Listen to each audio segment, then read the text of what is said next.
Сәлем достар, каналыма қош келдіңіз. Бүгін сіздерге аштығымен дайындалатын түрк поачасының рецептін бергім келіп тұр. Поача үшін бізге аштықы, сұйық май, жұмыртқа, шекер, тұз, су, сүт және ұн қажет. Аталған заттардан қамырымызды илеп алып, көтерілгенге дейін жылы жерге қоя тұрамыз.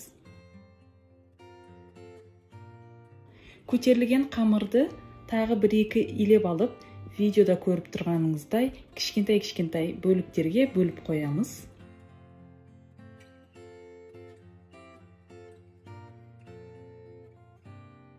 Қамырдың ішіне қаласаңыз, зейтін немесе ірімшік қойсаңыз болады, немесе ештеңе қоймасаңыз да болады.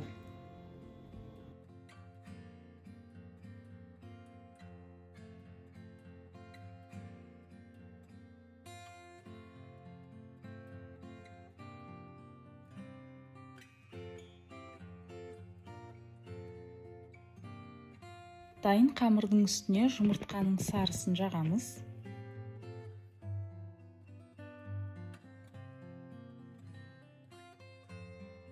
Үстіне күнжіт немесе қара зира себуге болады.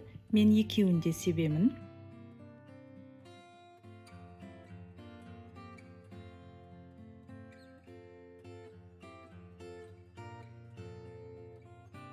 Духовкаға қоймай тұрып, тағы 20-30 минут көтерілуін күтсек, өте жақсы болады. Дайын поачаларды 180 градуста 25-30 минуттай пісіреміз.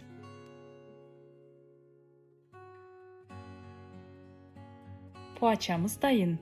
Түрк поачасын жасайтындарға қазірден ас болсын.